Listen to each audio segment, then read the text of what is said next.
ஸ்ரீ கணேஷாய நமக. ஸ்ரீ சரஸ்வத்யை நமக. ஸ்ரீ குருப்யோ நமக. அனைவருக்கும் வணக்கம். ஸ்ரீ தத்தாத்ரேயரின் சுயசரிஜம் 11வது நாள் தொடர்ச்சி.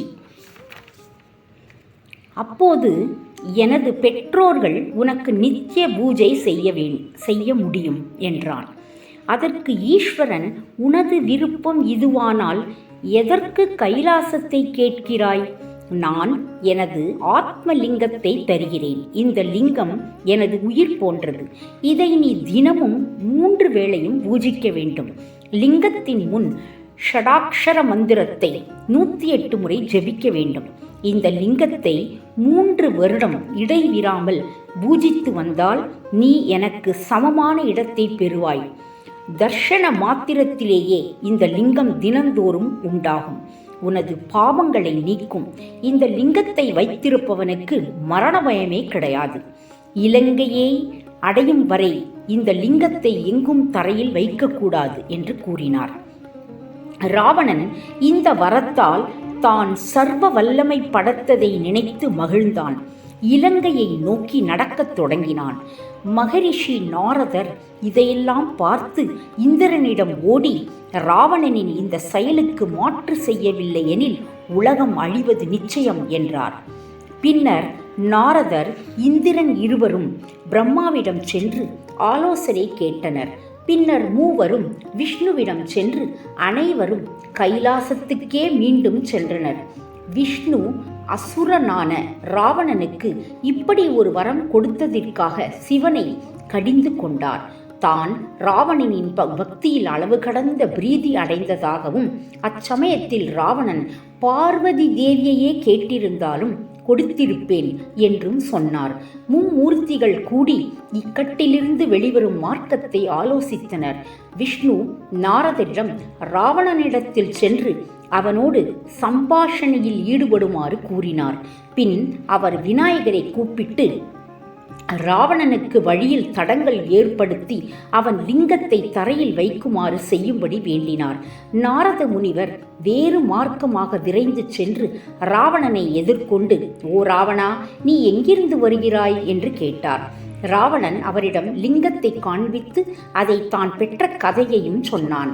நாரதர் அந்த லிங்கம் எப்படி வந்தது என்பதையும், அதை பூஜிப்பதால் ஒருவர் அடையக்கூடிய பலன்களை பற்றியும் ராவணனுக்கு விரிவாக எடுத்து கூறினார்.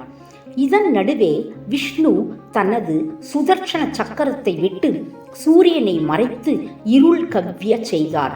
விநாயகர் ஒரு சிறுவன் வேடத்தில் வந்து ராவணனும் நாரதரும் பேசிக்கொண்டிருந்த இடத்தில் விறகு கட்டைகளை சேகரிக்க தொடங்கினார்.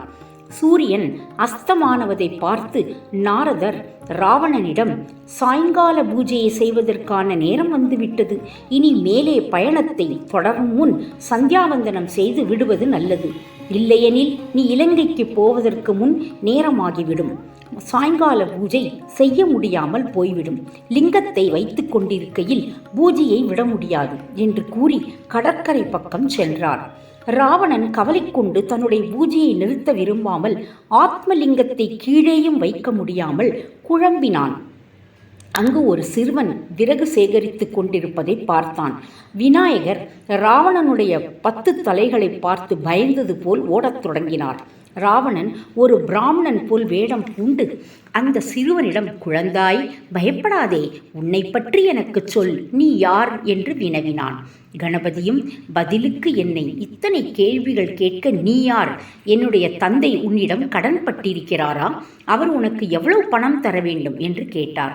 ராவணன் இதை கேட்டு சிரித்து விநாயகரிடம், குழந்தாய், நான் உன்னை அன்பினால் கேட்டேன் என்றான். பிள்ளையார் என் தந்தை ஒரு துறவி. அவர் ஒரு காளை மாட்டின் மீது அமர்ந்து கொண்டு பிச்சை எடுக்கிறார். என்னுடைய தாய் பார்வதி போன்றவள். எனக்கு பயமாக இருக்கிறது, நான் போகிறேன் என்றார். ராவணன் சிறுவனிடம், உன்னுடைய தந்தை பிச்சை எடுப்பவர். அவர் தன் வாழ்நாளை கழிக்க பிச்சை எடுக்கிறாள். நீ உன் வீட்டில் சந்தோஷமாக இல்லை என தெரிகிறது. நான் லங்காதிபதி. என்னுடன் வந்து என்னுடைய அரண்மனையில் தங்கியிரு. அங்கு நீ வசதியாக இருக்கலாம். நீ என்ன கேட்டாலும் உனக்கு நான் தருகிறேன் என்றான். பிள்ளையார் ராவணனிடம், என்னால் உன்னுடன் வர முடியாது. நீ என்னை மயக்கி தின்று விடுவாய். எனக்கு மிகவும் பசியாயிருக்கிறது. நான் வீட்டிற்கு போய் சாப்பிடப் போகிறேன் என்றார். ராவணன் சிறுவனிடம் மன்றாடி, தயவு செய்து இந்த லிங்கத்தை உன் கையில் பிடித்துக்கொள், நான் பூஜை செய்துவிட்டு வருகிறேன் என்று கூறி லிங்கத்தை கணேசரிடம் கொடுத்தான். கணபதியும், இந்த லிங்கம் மிகவும் கனமாக இருக்கிறது, நான் உன்னை 3 முறை கூப்பிடுவேன், நீ வரவில்லையானால் லிங்கத்தை கீழே வைத்து விடுவேன் என்றார். ராவணன் இதற்கு ஒப்புக்கொண்டு சந்தியாவந்தனம் செய்யச் சென்றான்.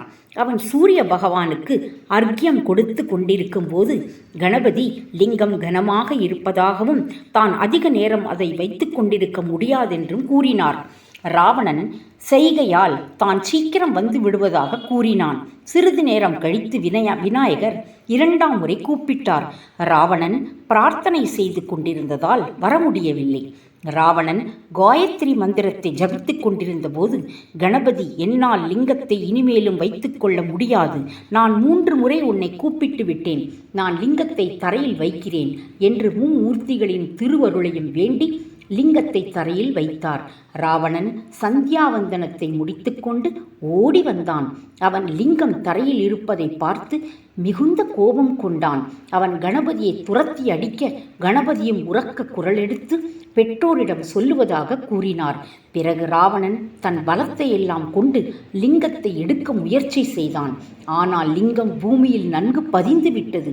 ராவணன் பலம் கொண்டு லிங்கத்தை இழுத்ததால் அது பசுவின் காது போன்ற தோற்றத்தை கொண்டது.